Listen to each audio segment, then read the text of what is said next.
So you're thinking about selling your home for sell by owner. Stick around, I'm going to tell you exactly what you can expect. My name is Heidi Knowlton, and I love to inform buyers and sellers about the process of buying or selling a house. The very first thing that's going to happen and that you need to be ready for when you list your home is that you are going to get bombarded with realtor calls. There's no going around that. You can put in the comments, don't call me, don't text me. Realtors are still going to call you. So when will this stop, you ask?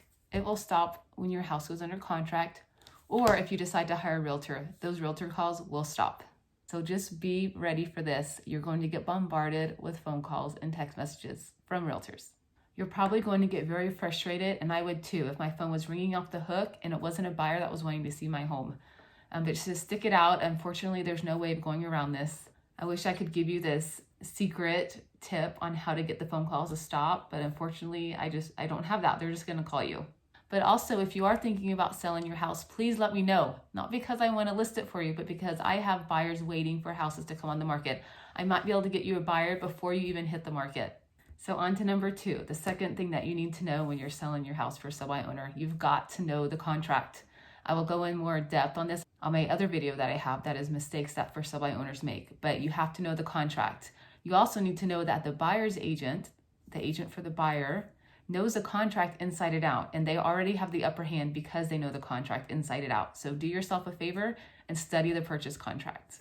Number 3, the third thing you need to expect when you're selling your house for sell by owner, you've got to be ready to manage the entire transaction. You've got a realtor involved on the buy side probably, or if not, then you have the buyer, but you have to be able to manage this transaction. To name a few people involved, you've got the realtor, you've got the buyer, you've got a lender, you've got an appraiser, you have a home inspector, you have underwriting, you have title and escrow. There's so many things that you need to be on top of that you can't let slip through the cracks. If you miss following up with the lender, for example, maybe the buyer isn't qualifying and they're having troubles, and you've got your house tied up with this buyer under contract and there's loan issues that you don't know about. I see this happen so much. So please make sure that you've got everything written out. You've got to have names, phone numbers, know what to ask, but just be ready to manage the transaction so that everything goes smoothly. Okay, so on to number 4. This one you probably already know, but you need to have your house clean 24/7. You could have a buyer or a realtor show up at your door at any time, and they're going to want to look at your house.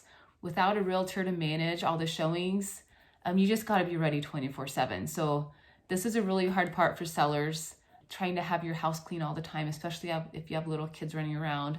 But just expect that. That's probably one of the biggest complaints sellers have, especially when they don't have a realtor, is how to manage all the showings and having people coming in and out of their house and just keeping it clean all the time. It's a tough job.